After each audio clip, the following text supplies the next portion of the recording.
तो चलिए फिर से स्वागत है स्मार्ट क्लास के यूट्यूब चैनल पर। देखिए लास्ट वीडियो में हम लोगों ने 1857 का पहले पार्ट के बारे में बहुत कुछ जाना था। आपको मैंने बताया था कि ये विद्रोह क्यों हुआ था, इसका तत्कालीन कारण क्या था और इस विद्रोह से क्या क्या हानियाँ हुई।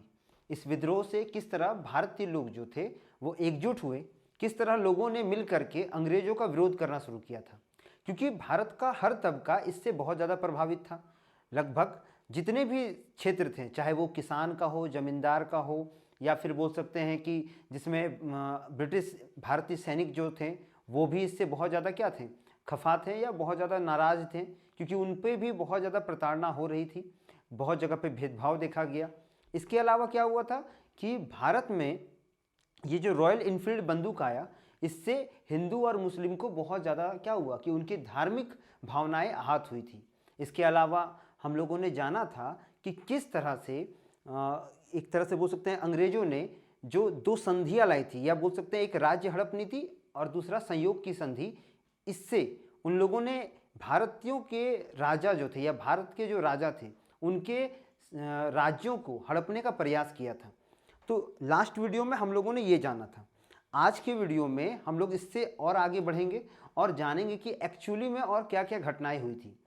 देखिए सिंपली अगर देखा जाए तो हम लोगों ने ये देखा कि जिस तरह से अंग्रेज एक्टिव हुए, उन्होंने अपनी हर वो चाल को चला जिससे उनको फ़ायदा होगा, और इसी फायदे को देखते हुए जब वो बहुत आगे बढ़ गए थे, भारत के राजनीतिक मामलों में बहुत अंदर तक जा चुके थे, तो इसको भारतीय लोग समझे, जो भारत के वैसे लोग जो बुद्धिमान थे, जैसे मंगल पांडे, जैसे महारानी झांसी की रानी जो थी लक्ष्मीबाई, इसके बाद नाना साहेब थे। तो इन लोगों ने इस चीज़ को भांपा, और भांपने के बाद इन लोगों ने क्या किया, इनका विरोध करने का एक सही तरीका इजाद किया था। भले वो तरीका जो था एक हिंसा भरा हुआ था, लेकिन डिमांड हो चुका था भारत में अब आज़ादी का ब्रिटिश हुकूमत से, या फिर बोल सकते हैं ईस्ट इंडिया के हुकूमत से। तो इसलिए इसे एक पहला विद्रोह माना जाता है जिसने ब्रिटिश ईस्ट इंडिया कंपनी को देश से बाहर निकालने का प्रयास किया था।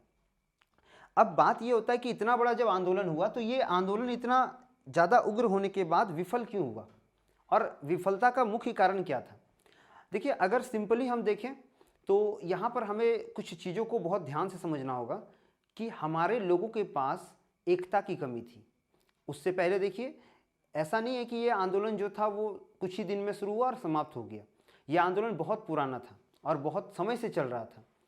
तत्कालिक रूप से कई जगहों पर बहुत सारे प्लान्स बनाए जा रहे थे, कुछ बोल सकते हैं गुप्त मीटिंग्स हो रहा था। जो ब्रिटिश ईस्ट इंडिया कंपनी के भारतीय सैनिक थे वो, और जो बोल सकते हैं किसान वर्ग था या क्रांतिकारी वर्ग था, वो मिल करके गुप्त मीटिंग्स करते थे और ब्रिटिश को यहाँ से भगाने का प्रयास कर रहे थे, या बोल सकते हैं ईस्ट इंडिया कंपनी के दबदबे को घटाने का प्रयास कर रहे थे। जिसका एक उदाहरण था कि कहा जाता है कि एक पुलिस स्टेशन था जिसमें बोल सकते हैं कि हेडक्वार्टर ही मान लीजिए, हेडक्वार्टर था, और इस हेडक्वार्टर का जो मुख्य स्थान था वो था मेरठ। तो बोलता है कि मेरठ के क्षेत्र में जो पुलिस हेडक्वार्टर था, वहाँ पर बहुत सारे भारतीय लोग जो थे वो ब्रिटिश ईस्ट इंडिया कंपनी के अधीन काम करते थे, लेकिन वो भी चाहते थे कि अब ईस्ट इंडिया कंपनी को भारत से भगाया जाए। इसीलिए उन लोगों ने कुछ गुप्त मीटिंग की। अब इस मीटिंग में उन्होंने ये निर्णय लिया कि जब मौका मिलेगा वो तुरंत ही ब्रिटिश ईस्ट इंडिया कंपनी के जो जहाँ असला बारूद ज़्यादा मात्रा में रखा जाता है, या जिस कमरे में इस चीज़ को स्टोर किया जाता है, वो कमरा में ये जाएंगे और जितने भी तरह के हथियार हैं, चाहे वो बम होगा या बंदूकें होंगी, उन सभी चीज़ों को ये क्या करेंगे, वहाँ से लूटेंगे और फिर अंग्रेज़ों पर धावा बोल देंगे। इसके बाद वो वहाँ से दिल्ली जाएंगे और वहाँ से इस विद्रोह का आगाज़ करेंगे।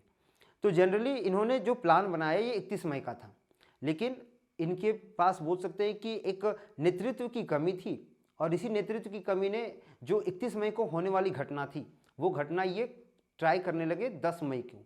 लेकिन उससे पहले जो ये प्लान बना रहे थे, इस प्लान का सही समय था कि जब अंग्रेज चर्च जाएंगे अपने बोल सकते हैं कि प्रे करने के लिए, उस दिन ये लोग क्या करेंगे, लोगों को घेरेंगे या फिर बोल सकते हैं इकट्ठा करेंगे, और वो मिल करके अंग्रेज़ों को क्या करेंगे, बोल सकते हैं डेमोलिश करेंगे, उनके जितने भी बंदूक हथियार है सबको लूटेंगे और अचानक से उन पर धावा बोल देंगे। अगर सिंपली बोला जाए तो इनका पूरा प्लान ये था कि जब अंग्रेज अपने प्रे करने के लिए, या बोल सकते हैं कि चर्च वो जब जाएंगे प्रे करने के लिए, उस दौरान हेडक्वार्टर में अंग्रेजों की संख्या कम रहेगी, उनके सैनिकों की संख्या कम रहेगी। तो भारतीय सैनिक बाकायदा अंग्रेजों के क्षेत्र में जाएंगे, या जहाँ पर वो असला बारूद रखे हैं उस रूम में घुसना है उन्हें, उस स्टोर रूम में उन्हें लूटना है, और लूट करके वो तुरंत ही अंग्रेजों पर धावा बोल देंगे। और चूंकि ऐसा ये कर रहे थे और ये प्लानिंग था, तो ये प्लानिंग जो था इन्होंने जब रेडी कर लिया, तो यहाँ पर एक ऐसा व्यक्ति था जिसने इस प्लानिंग पर सेंध मार दी, और ये व्यक्ति एक भारतीय ही था जिसने क्या किया कि इस प्लान को अंग्रेजों को बताना उचित समझा। उसे ऐसा लगा कि अगर वो ऐसा करेगा तो उसे इसका बहुत लाभ होगा, और इसका लाभ उसको ऐसा मिलेगा कि अंग्रेज उसे कोई बड़ा पोस्ट दे दे या कुछ ऐसा चीज़ गिफ्ट कर दे जिसका वो बहुत महत्वाकांक्षी हो। तो अंग्रेजों के नज़र में अपने आप को ग्रेट बनाने के लिए इस व्यक्ति ने क्या किया, इस व्यक्ति ने बहुत ही बोल सकते हैं कि बेवकूफ़ी भरा काम किया, जिसका नाम था श्यामलाल सिंह। ये जो श्यामलाल था ये एक्चुअली में अंग्रेजों का बोल सकते हैं कि एक मुखबिर था, जो अंग्रेजों को हर तरह की जानकारी देता था जो अंग्रेजों के लिए घातक होता था। तो श्यामलाल सिंह ने बाकायदा क्या किया, अंग्रेजों को इस बारे में बता दिया। अब अंग्रेज सतर्क हो गए, लेकिन अंग्रेज इसके कारण अब जो थे बहुत ज़्यादा टाइट कर दिए, हेडक्वार्टर में अपना रहने लगे, वो उस जगह को छोड़ के नहीं जाने लगे।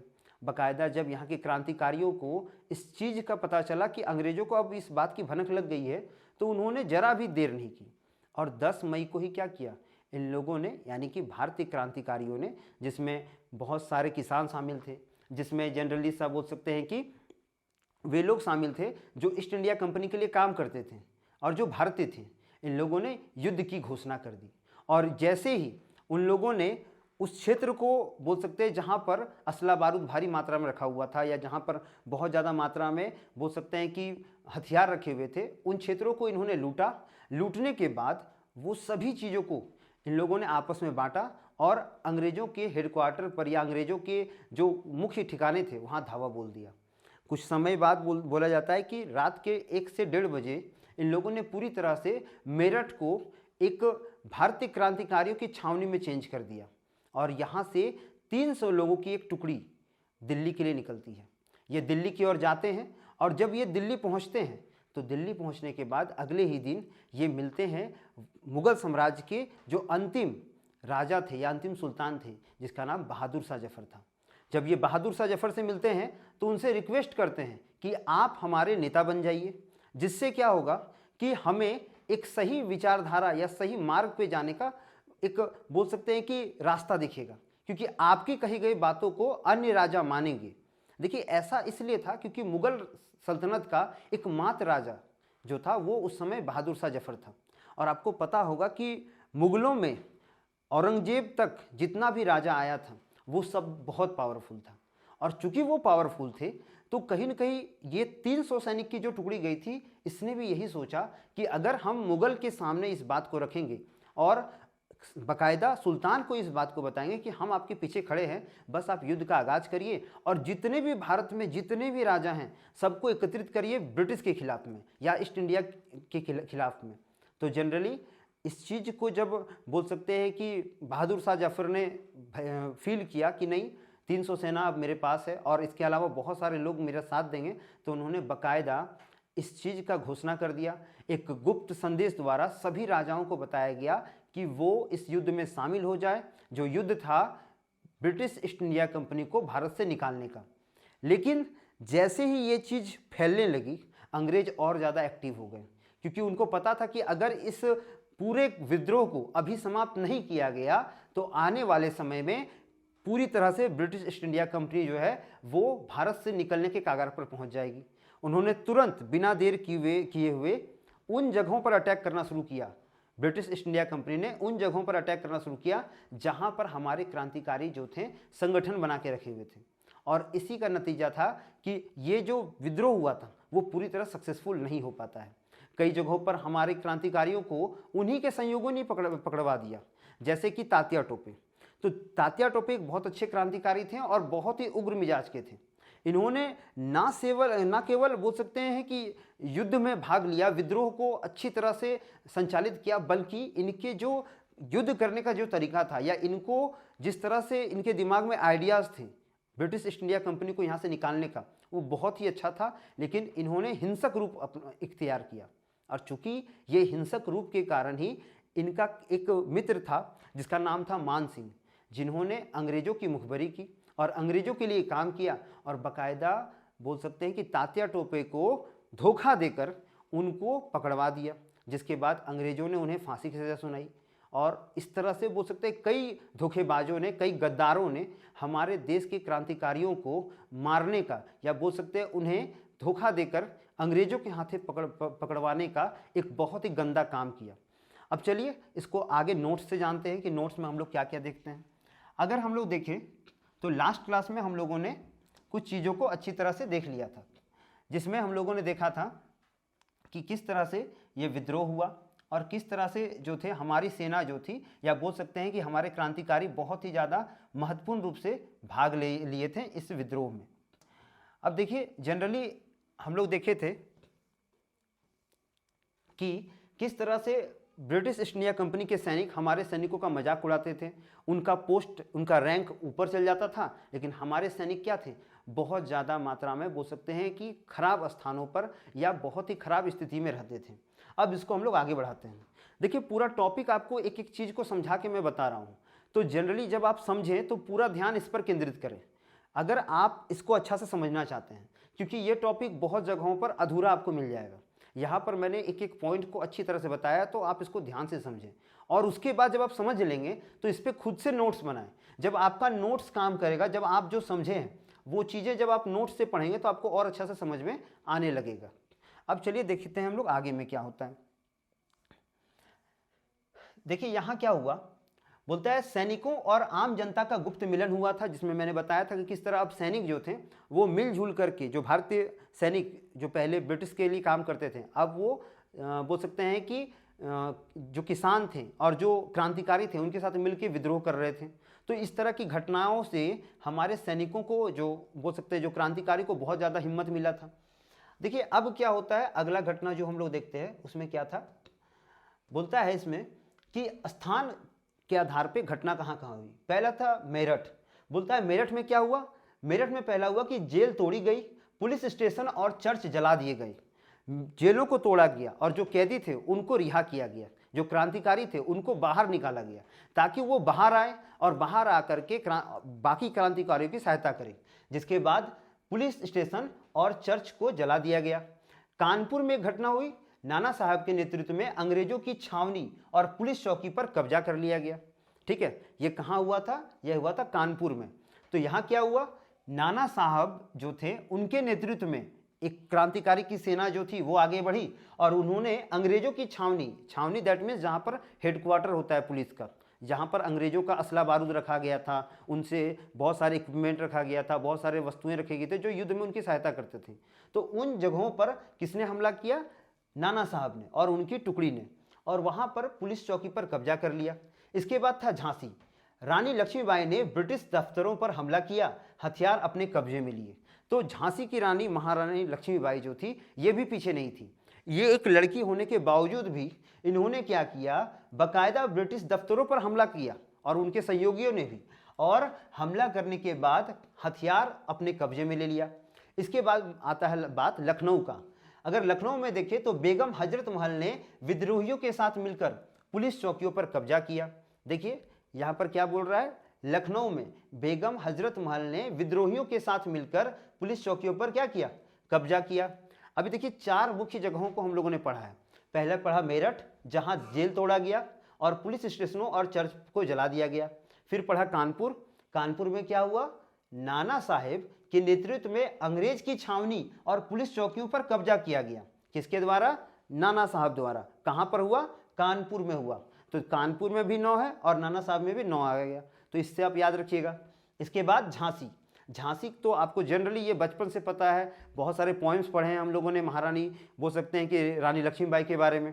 तो झांसी में रानी लक्ष्मीबाई ने ब्रिटिश दफ्तरों पर हमला किया और वहाँ के हथियार को लूटा।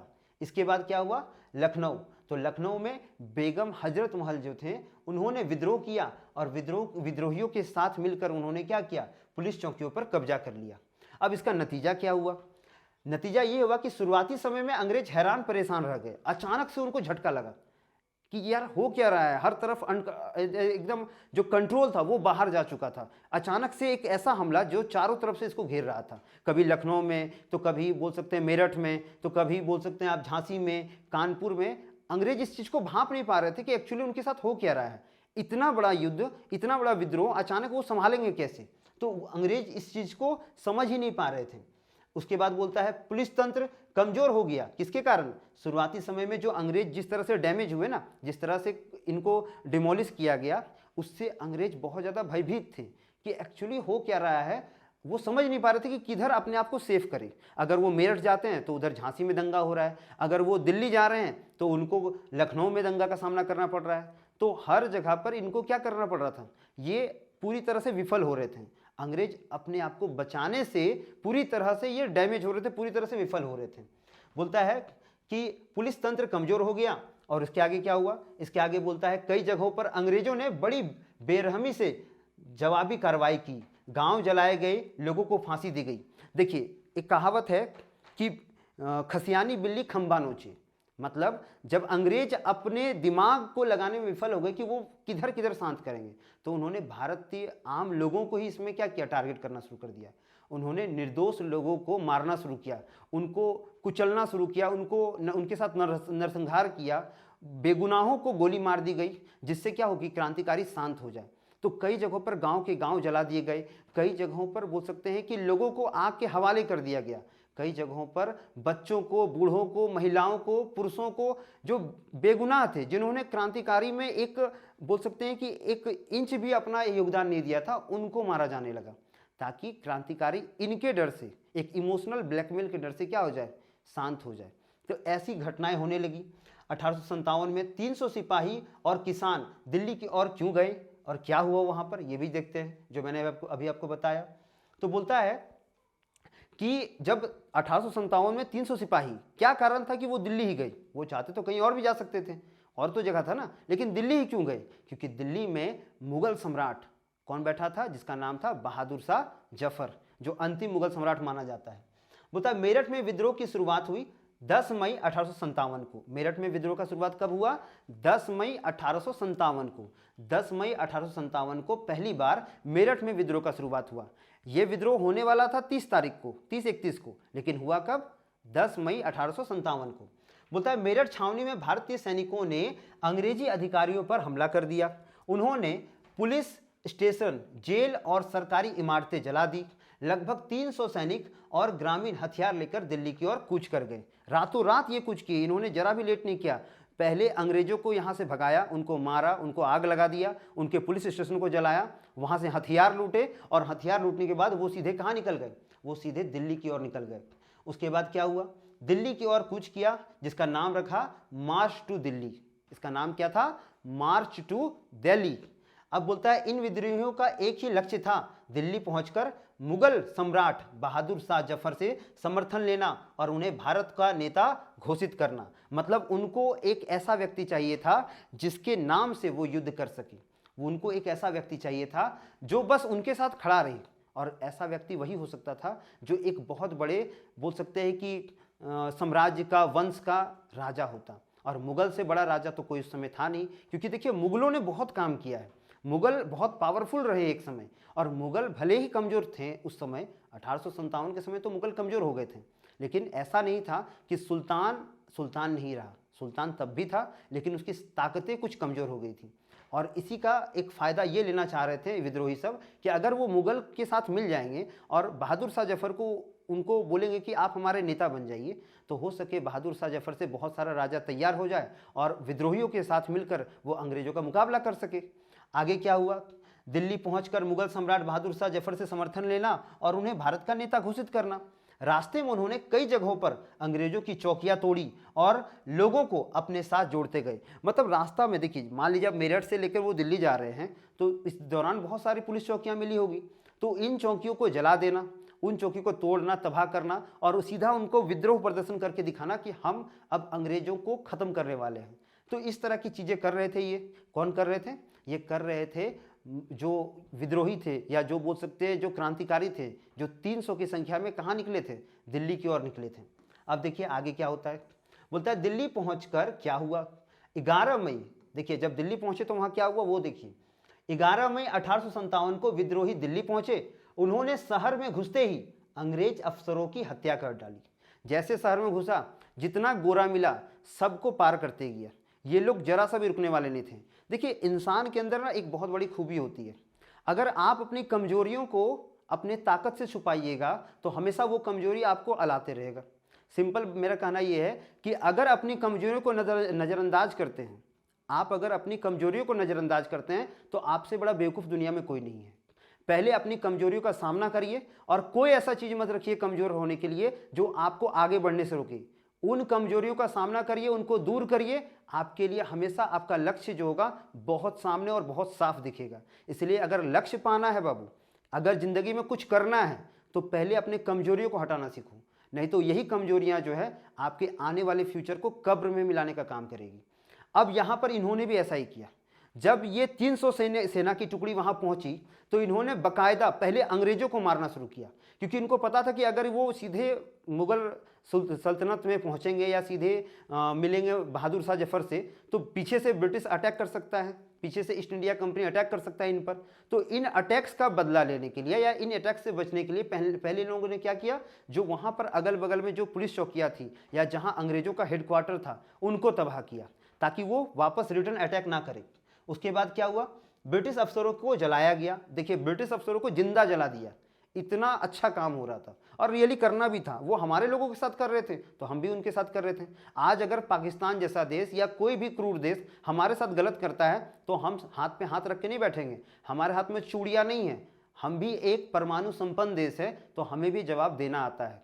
ये हमें महाराणा प्रताप, शिवाजी महाराज से सीखा है।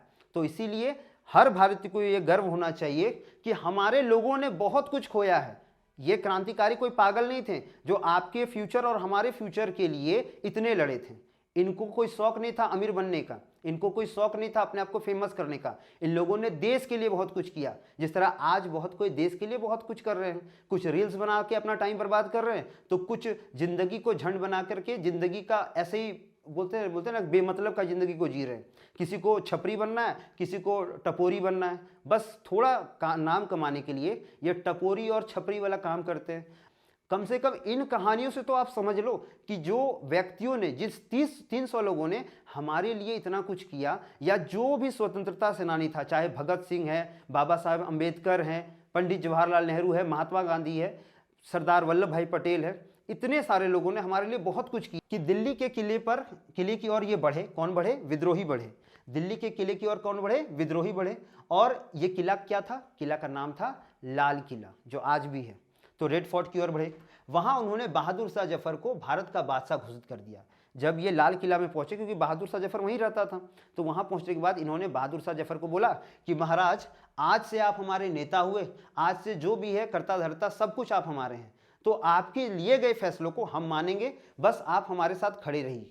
तो उसी तरह से इन्होंने क्या किया, इन्होंने ये प्रतिज्ञा किया कि हाँ मैं आपके साथ खड़ा हूं, और इन्होंने एक सपोर्ट दिखाया, जिसके बाद उन 300 सैनिकों को बहुत अधिक क्या मिला? ऊर्जा मिला आगे बढ़ने के लिए। आगे देखिए क्या होता है। बहादुर शाह जफर ने पहले तो झिझक दिखाई, पहले तो ये डरा, क्योंकि देखिए अगर जनरली आप देखिएगा तो व्यक्ति बूढ़ा हो चुका है और इसको पता है कि कुछ समय में मेरा भी जिंदगी जो समाप्त होने वाला है, लेकिन ये भी सोचा कि क्यों ऐसा नहीं करे, अगर जब मरना ही है तो लड़के मरेंगे। अगर सिंपल सा बात है, सके या ना सके कोशिश तो कर सकते हैं। हमें भी ये चीज़ सीखना चाहिए, जीवन में सक्सेस मिलना जरूरी नहीं है, लेकिन मेहनत तो करना चाहिए ना। तो मेहनत पे फोकस करिए, सक्सेस खुद आएगी आपके पास। तो जनरली यहाँ पर बहादुर शाह जफर ने पहले तो झिझक दिखाई, लेकिन जनता और सिपाहियों के दबाव में उन्होंने क्रांति का नेतृत्व स्वीकार लिया। मतलब जब जनता और जो सिपाही था उनका फोकस इन पर होने लगा कि अरे आप सुल्तान हैं, आप पूरे भारत के सुल्तान हैं, मुगल के एकमात्र सुल्तान हैं, और आप इससे पीछे हट रहे हैं। तो इन्होंने समझ लिया कि भाई अगर हम पीछे हटे तो सब हमको कायर समझेगा, तो जो होगा देखा जाएगा, चलो कूद जाते हैं। और उन्होंने क्या किया, इस विद्रोह का हिस्सा बनने के लिए तैयार हो गए और बाकायदा विद्रोह में शामिल हो गए। आगे क्या होता है देखिए, इसका क्या असर हुआ। दिल्ली विद्रोह का केंद्र बन गया। अब जैसे ही बोल सकते हैं कि बहादुर शाह जफर जो थे इस युद्ध में अपने हाथ को उठा के बोल दिए कि हाँ मैं इस विद्रोह के साथ हूँ। वैसे ही अब दिल्ली जो था वो हॉटस्पॉट बन गया था, किसके लिए? इस विद्रोह का, 1857 के विद्रोह का। पूरे उत्तर भारत में विद्रोह फैल गया। कानपुर, झांसी, लखनऊ, बिहार इत्यादि जगहों पर जितना भी उत्तर भारत में जो जो स्टेट्स था सब अब इस विद्रोह के चपेट में आना शुरू हो गया, क्योंकि एक बड़े व्यक्ति ने, एक बड़े सम्राट ने, एक बड़े सुल्तान ने, एक बड़े साम्राज्य के नेता या राजा बोल सकते हैं जिन्होंने इसका समर्थन किया था, तो बाकी राजा भी इनके पीछे हाँ भर दिए और ये विद्रोह पूरे उत्तर भारत में फैल चुका था। खास करके कहाँ पर? कानपुर, झांसी, लखनऊ, बिहार में। अंग्रेजों को समझ में आ गया कि यह अब केवल सैनिक विद्रोह नहीं बल्कि एक जन आंदोलन है। अंग्रेज अब जान चुके थे कि ये कोई छोटा मोटा विद्रोह नहीं है, ये एक बहुत बड़ा विद्रोह है और इस विद्रोह का नतीजा जो होगा बहुत विशाल होगा। तो इसीलिए अंग्रेज अब अपने आप को सेफ करने में लग गए। अब देखिए आगे क्या होता है। देखिए आगे के फेस में अभी हम 3 व्यक्ति का फोटो दिखा रहे हैं, समझ लीजिए कौन क्या है। आप अगर पहला वाला को देखते हैं तो ये है हमारे लॉर्ड डलहौजी। लॉर्ड डलहौजी का नाम सुने लेकिन आज तक बहुत कोई फोटो नहीं देखे होंगे। ये है हमारे लॉर्ड डलहौजी। उसके बाद ये जो सेकंड में देख रहे हैं इनका नाम है वेनेजली, ठीक है, इनका नाम वेनेजली है, जिन्होंने जनरली बोल सकते हैं कि ये जो संयोग संधि था उसको किया था। इसके बाद जो व्यक्ति थे उनको जनरली हम लोग बोल सकते हैं कि ये वो व्यक्ति हैं जिनका नाम है लॉर्ड कैनिंग। आप लॉर्ड कैनिंग का नाम सुने होंगे, तो ये है लॉर्ड कैनिंग, जिन्होंने क्या किया था, इस विद्रोह के बाद बहुत सारे एक्शंस लिए थे। अब चलिए जरा आगे जाते हैं। देखिए यहाँ बोलता है कि तात्या टोपे, जिनका असली नाम था रामचंद्र पांडुरंग। किसका नाम? तात्या टोपे का असली नाम क्या है? रामचंद्र पांडुरंग। तो तात्या टोपे जिनका असली नाम रामचंद्र पांडुरंग था, 1857 की पहली स्वतंत्रता संग्राम यानी विद्रोह के ये प्रमुख नेता में से एक थे। वे नाना साहेब के सेनापति और विश्वास पात्र थे। नाना साहब जो थे उनका सेनापति थे, वही कानपुर वाले नाना साहब, उनके ये सेनापति थे और बहुत विश्वास पात्र थे। तात्या टोपे ने अंग्रेजों के खिलाफ कई मोर्चों पर युद्ध लड़ा और गुरिल्ला युद्ध रणनीति अपनाई, जिससे अंग्रेजों को लंबे समय तक उन्हें पकड़ने में परेशानी हुई। फिर से ध्यान से समझिएगा, तात्या टोपे का असली नाम क्या था? रामचंद्र पांडुरंग। तो 1857 में इन्होंने नाना साहब का साथ दिया और उनके सेनापति के रूप में थे, उनका बहुत विश्वासी था। तो जनरल सा बात है कि जो विश्वासी थे तो इन्होंने क्या किया, अंग्रेजों के खिलाफ कई मोर्चे पर युद्ध लड़ा और गुरिल्ला युद्ध किया। गुरिल्ला युद्ध आपको पता ही होगा, अगर नहीं पता है तो बता देते हैं कि मान लीजिए कि एक जंगल है, जंगल में कुछ सेनाएं छुपी हुई हैं और जब ब्रिटिश सैनिक वहां से गुजरेंगे उस जंगल से, तो ये जो सैनिक है ये अचानक से उन पर कूद पड़ेंगे, उन पर हमला कर देंगे। तो इस प्रकार का जो युद्ध होगा इसी को गुरिल्ला युद्ध कहता है, जो छुप छुप के युद्ध किया जाता है। तो इस युद्ध के द्वारा ये क्या करते थे, अंग्रेजों को हानि पहुंचाते थे। तो बोलते हैं कि इनकी रणनीति बहुत अच्छी थी और एक लंबे समय तक इन्होंने अंग्रेजों को हानि पहुंचाई। देखिए तात्या टोपे की गिरफ्तारी की कहानी। बोलता है गुरिल्ला युद्ध नीति जब विफल हुआ ना, तो विफल होने के बाद तात्या टोपे को पुलिस जो थी, या खास करके जो ब्रिटिशर गवर्नमेंट थी या ईस्ट इंडिया कंपनी की जो पुलिस सेना थी, ये इनको खोजने लगी और इन्हीं से बचने के लिए इन्होंने मालवा, राजस्थान और इसके अलावा कई ऐसे क्षेत्र जहां पर ये छुप छुप करके उन पर वार करते थे, जैसे बुंदेलखंड का भी एरिया था जहां पर ये छुपे रहते थे और अंग्रेज जब वहां से गुजरते थे तो उन पर डायरेक्ट अटैक कर दिया जाता था। इसके अलावा बोलता है कई राजाओं ने इनकी सहायता की। बोलता है तात्या टोपे को कई स्थानीय राजाओं ने, तात्या टोपे देखिए जब वो छुप रहे थे तो ऐसा नहीं था कि वो अपने अकेले में सब कुछ कर लेते थे, लेकिन कई स्थानीय राजाओं ने, कई लोगों ने, खास करके वहाँ के जो लोकल लोग थे उन्होंने भी इनको क्या किया, सेफ रखा। तो वो छुप छुप कर इनकी सहायता करते थे और उनका समर्थन किए। वे लगातार स्थान बदलते रहते थे ताकि अंग्रेज उन्हें पकड़ ना सके। विश्वासघात कौन किया इनके साथ? बोलता है तात्या टोपे को पकड़ने में अंग्रेजों को सबसे बड़ी मदद मिली नरवर के राजा मान सिंह से। एक नरवर का राजा था जो बहुत बड़ा गद्दार था, जिसका नाम था मान सिंह। तात्या टोपे ने मान सिंह को अपने संयोग के रूप में अपनाया था या अपने सहयोगी के रूप में इनको अपनाया था, लेकिन अंग्रेजों ने मान सिंह से समझौता कर लिया। उन्हें वादा किया गया कि यदि वे तात्या टोपे को पकड़ने में मदद कर देंगे, ठीक है, देखिए मान सिंह को यहाँ लालच दिया गया और उनको वादा किया गया, प्रॉमिस किया गया, ये इन अंग्रेजों ने, इनका क्या ही वादा, ये बेकार के ये लोग थे। अंग्रेज मान लीजिए भारत का तो था नहीं, तो इनका वादा संधि सब बेकार का होता था, बस ये अपने मतलब से काम रखते थे। तो सिंपली इन्होंने क्या किया, एक समझौता किया कि उन्होंने वादा किया कि यदि वे तात्या टोपे को पकड़वाने में मदद करेंगे तो उनके खिलाफ कोई भी कार्रवाई नहीं की जाएगी, सभी कार्रवाई को रोक दिया जाएगा। अब एक्चुअली में मान सिंह जो था वो भी क्या था, विद्रोही के साथ रहता था, तो उनके ऊपर भी कुछ केस या कुछ आरोप लगाया होगा अंग्रेज। तो बोला होगा कि देखो अगर तुमको बचना है तो तुम बस बता दो तात्या टोपे कहाँ मिलेगा, अगर तुमने बता दिया तो बाकायदा तुमको हम क्या करेंगे, बरी कर देंगे। तो ये एक बोल सकते हैं समझौता किया।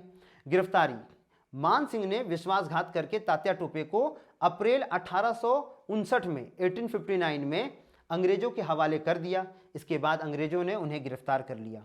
जो फोटो आप देख रहे हैं कुछ इसी तरह हुआ था। अब मुकदमा और फांसी क्या हुआ, तात्या टोपे पर मुकदमा चलाया गया जिसमें उन्होंने निडर होकर अपने कर्तव्यों को अस्वीकार किया और किसी भी तरह की माफ़ी की मांग नहीं की। एक क्रांतिकारी जो होता है ना, एक योद्धा जो होता है, वो युद्ध हारने के बाद अपने आप के लिए भीख नहीं मांगता है।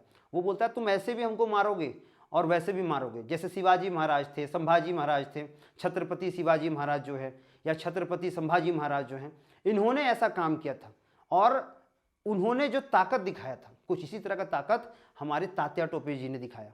इन्होंने अंग्रेजों के सामने घुटने नहीं किए। आप इनके चेहरे को देखिए, इनके अंदर जो रौब है, इनके अंदर, इनकी आंखों में जो गुस्सा है, उस गुस्से से अच्छे अच्छे गोरों की पैंट गीली हो सकती है। आप देख सकते हैं कि 3-4 अंग्रेजों ने इनको मिलकर पकड़ रखा है। अरे एक बार खोल तो फिर ये अपना औकात दिखाएंगे तुम्हें कि ये क्या कर सकते हैं। तो इतने बेरहमी से इनको मारा गया था, इन पर प्रताड़ना किया गया था, लेकिन ये तब भी हारे नहीं। तो बोला जाता है कि तात्या टोपे को जब ये पकड़ लिए तो तात्या टोपे अपने बात से मुकरे नहीं। उन्होंने कहा हाँ, मैंने ब्रिटिशर को इस दुनिया से, या बोल सकते हैं खास करके भारत से, उनके नामो निशान को मिटाने का प्रयास किया और करता रहूँगा जब तक जिंदा रहूँगा। चाहे इसके लिए मुझे फांसी दो, मार दो, जला दो, हम कभी तुमको इसके लिए रिक्वेस्ट नहीं करेंगे कि हमको बख्श दो। तो ऐसा तात्या टोपे थे। तो बोलता है जिसमें उन्होंने निडर होकर अपने कर्तव्यों और स्वीकार किया और किसी भी तरह की माफ़ी की मांग नहीं की। अंततः 18 अप्रैल, डेट याद रखिएगा, 18 अप्रैल 1859 को शिवपुरी यानी कि मध्य प्रदेश में इन्हें फांसी दे दी गई। तात्या टोपे को शिवपुरी में क्या किया गया, फांसी दे दिया गया। अब जनरली अगर देखेंगे तो कुछ बोल सकते हैं कि कल का ही डेट है जो 18 अप्रैल होने वाला है। तो ये बहुत बड़ा बोल सकते हैं संयोग का बात है कि तात्या टोपे जैसे लोग जो थे वो ऐसे समय में गए जो समय में हम लोग वीडियो शूट कर रहे हैं। देखिए अब हम लोग बात करेंगे एक और स्वतंत्रता सेनानी का जिसका नाम था मंगल पांडे। आप देख सकते हैं एक ऐसा लाल, एक ऐसा शेर जिसने अंग्रेजों के खिलाफ सबसे पहले विद्रोह किया था। तो कहा जाता है कि मंगल पांडे 1857 की क्रांति के पहले क्रांतिकारी माने जाते हैं। वे ईस्ट इंडिया कंपनी की सेना की 34वें बंगा नेटिव इन्फेंट्री में एक सिपाही था। ठीक है, ये देखिए उसके सिपाहियों में से एक था, उनके लिए काम करता था, लेकिन ये इनका काम था कि पहले इकट्ठा करो जानकारियों को और फिर अंग्रेजों को अंदर से मारो। तो ये इसलिए बोला जाता है कि ये जो थे ईस्ट इंडिया कंपनी की सेना की 34वें बंगा नेटिव इन्फेंट्री में एक सिपाही थे। उन्होंने जो बंगा नेटिव इन्फेंट्री था वो एक टुकड़ी था, उसमें ये एक सैनिक थे। उन्होंने अंग्रेजों के खिलाफ विद्रोह की शुरुआत की जिसे भारत के प्रथम स्वतंत्रता संग्राम का पहला बीज कहा जाता है। तो इन्हें प्रथम स्वतंत्रता संग्राम का पहला बीज कहा जाता है, मतलब इन्होंने वो बीज बोने का काम किया जिससे भारत को आने वाले समय में आज़ादी के लिए संघर्ष में बहुत बड़ा बल मिलने वाला था। मंगल पांडे की गिरफ्तारी और मृत्यु की कहानी, कारतूस के विवाद को इन्होंने बहुत ज़्यादा सीरियस लिया।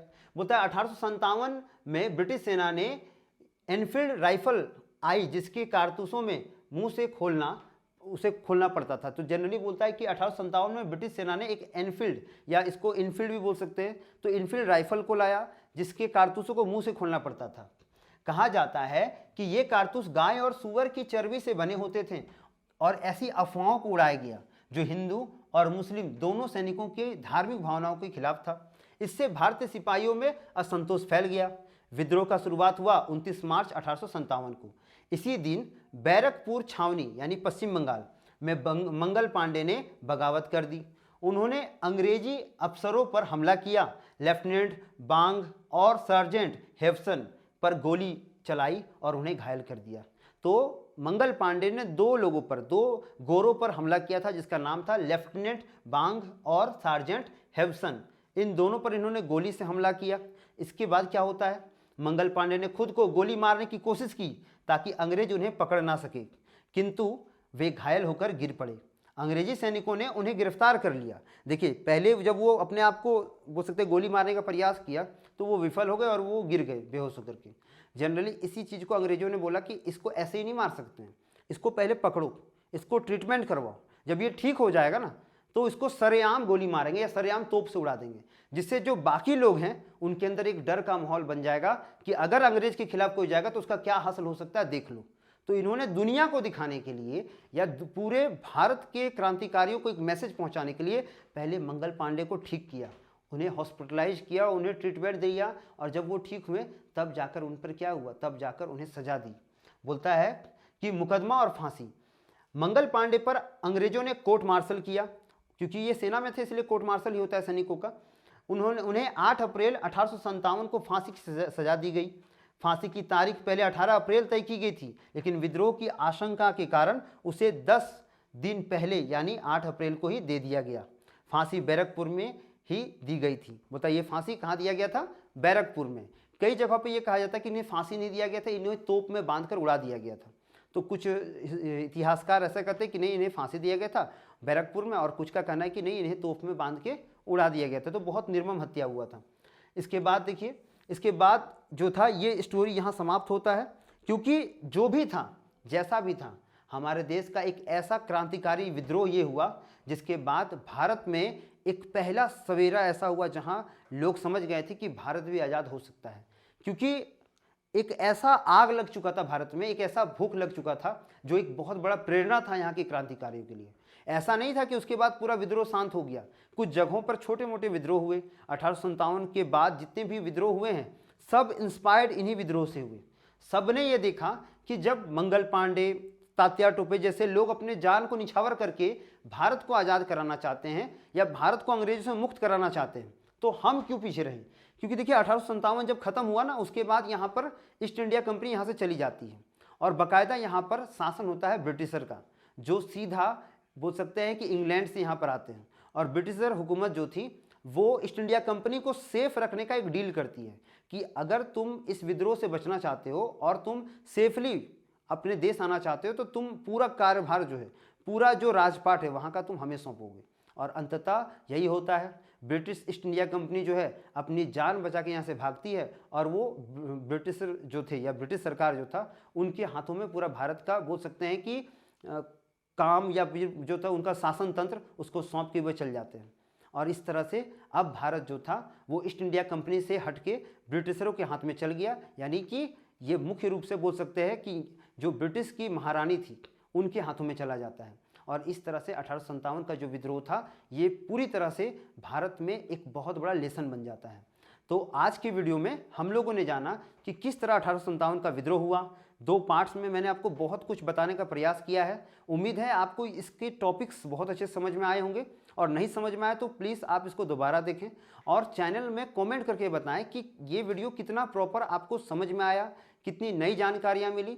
और बहुत बहुत थैंक यू कि आप लोग मुझे इतना प्यार देते हैं, इतना अच्छा से हमारे वीडियो को सपोर्ट करते हैं। इसके पीछे हमारा पूरा क्रू जो होता है, पूरा मेंबर जो होता है लगा हुआ रहता है। हम लोग बहुत मेहनत से इस गर्मी में आपके लिए वीडियो बना रहे हैं, तो प्लीज़ एक लाइक करें और चैनल को शेयर करें, सब्सक्राइब करें।